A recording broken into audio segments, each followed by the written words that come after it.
Hey, how's it going out there, everybody? Phil Monteleone, the book peddler, aka Wuhan Phil, coming at you from Smithville Flats, New York, in my little shop here. And yeah, I wanted to update you all on what's going on. Coronavirus has come to the book peddlers as well as every other business in the state. So, I haven't resorted to stuffing my neighbor's dog in the freezer yet, so that's a positive. And I got enough toilet paper to last me. If I don't, I got plenty of books to use the pages. But the amount of chili and coffee I've been slurping down lately, I wouldn't have much of a bookstore left. So anyhow, things are going well. Before I start the video, I would like to Corona would like to thank the Chatham bookstore. They sent me this nice card here, and it says, Phil, stay healthy, wash your hands. So thank you very much. It's very nice of you folks to do. And my buddy Matt Meyer lives up there in that area. Matt's playing banjo on some of the videos that I have on my. Whoops, sorry, I kicked the thing. On the videos, if you look farther back, he's playing banjo on some of the videos. Okay, so what's going on, Matt? If you see this, happy birthday to you, actually, brother. Um, so yeah, let me get back to to this video. So sales have went way down after wicked strong sales before this. They plunged, man. People are scared, and it's understandable. So they're holding on to the money. They ain't exactly invested in books right now. Generally, my rule was uh, put up books at $25 or better. But I have to adapt to what's going on, and now I'm selecting material that's as low as $6 to $8. Because with the door being closed, online slowing down, any sale is going to be a good sale. So if you go to my seller site and you see something of interest, Corona, and he sees something, excuse me, of interest, boy, no one's going to buy a book off me after this. Uh, if you see something of interest, contact me through this thing, Facebook, direct message me, and I'll take 20% off the listing price. And just to ease your peace of mind, I'll wipe the book down with these disinfectant wipes, just for out of respect and to ease the mind. Okay, so that's that. I've been self quarantining for 16 days now. I broke it yesterday though to get some pizza, treat myself a bit, and you get very stir crazy. Excuse me. It's the weather. I promise you. Look at the dreariness out there. It's just typical upstate New York, dreary, rainy weather. You can't tell if you got what you got, okay? So anyhow, but I've been working out every day, staying fit, staying active. I encourage you all to do the same. Um, and you know something, I do have a couple observations that I'd like to say and put it out there because I haven't heard anyone else do it. And don't worry, it's not going to be cringeworthy, but it is going to be on this whole thing that's going on. And maybe it'll help you and ease your minds a little bit out there because we're all dealing with a lot of stress, And there's two main points I'd like to make, and it's the hysteria that the media is creating. I know we're all being so oversaturated with information right now, and it might be a little hard to navigate your way through it.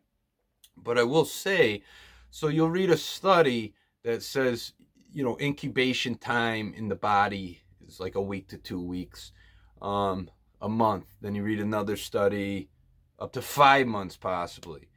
The virus lives on the surface for 3 to 5 days, and it's a week. Then it's possibly 17 days. Study after study. Symptoms of this range so vague. They range from everything from immune issues to digestion to runny nose to a pink eye.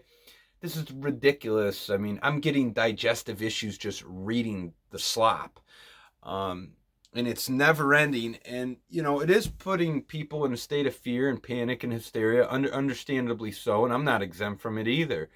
But I would like to, understand that if you make decisions based on fear, you're going to make bad decisions. So try to keep your wits about you.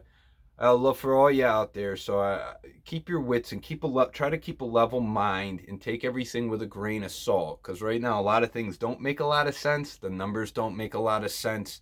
Seems to be a lot of overreactions going on and extremities. Even with the media, you'll read a baby dies of this, a healthy 39-year-old dies. These are the exceptions to the rules from what it seems.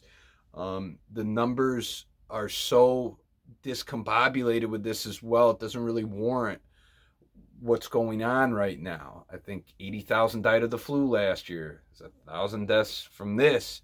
I know this is far different than the flu, but just to put things into perspective a little bit.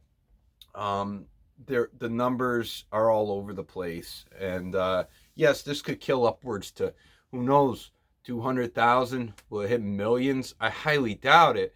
But if we go into Great Depression, that might be worse than this virus. I mean, so you just gotta ask some questions, I believe, and try to keep a level head and keep your wits again about you. The Great Depression, like half the population was probably self-sufficient right then. What's it looking like now? Less than 10%, maybe?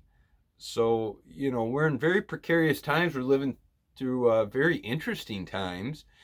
And, but, get out there and go for a walk. It's not illegal to go for a walk and get a little sunlight, okay? And try to ease the nerves a bit. But, the other point, the last point that I want to make is on civil liberties and how they are being eroded. And again, it's setting a dangerous precedence. I've heard this whole thing kind of referred to as like a global 9/11. It's a horrible crisis.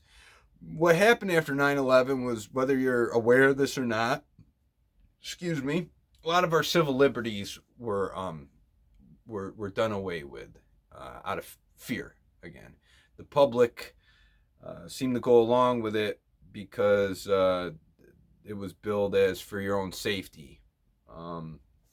But there's a particular word I'm looking for and I can't. Security. We'll keep you safe. Well, there is no such thing as security in this world. Security is a myth. And you got to look out for yourself here. Try to be a little self-sufficient, not depend on government, because that usually doesn't work out in the scheme of things. But to get back to my point, after 9/11, so a lot of civil liberties were taken on certain policies, and we never got them back.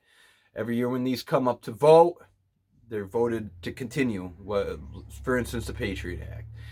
So all I'm saying is this right now, with the ability of not being allowed to assemble, gun stores aren't allowed to sell guns. They're picking and choosing what's important in society to stay open. I'm just saying it's setting a dangerous precedence. And so that the next time someone sneezes, they can justifiably shut things down. I'm just trying to put that out there and put it in your mind that, excuse me, that when you have kind of a run on civil liberties here, it's a very dangerous thing, and to just maintain your awareness about that and understand that. So I'm not saying one way or another. I'm just saying I just wanted to bring it to awareness because I don't hear many people talking about it out there. But anyways, I hope you're all dealing with the stress as best you can. Move away from it every now and then. Try to, what reading's always done for me is that when I'm stressed out, I can't really read. Your mind's all over the place. But if you can try to hone in for like an hour or two, it's always kind of leveled me out. If I'm getting real high strung over something, it brings it down the levels a little bit and settles me personally. And maybe it would help you do the same if you're struggling with that. So, or go for a walk again. Do something physical that helps takes the stress off as well. So, anyhow, that's all I got to say.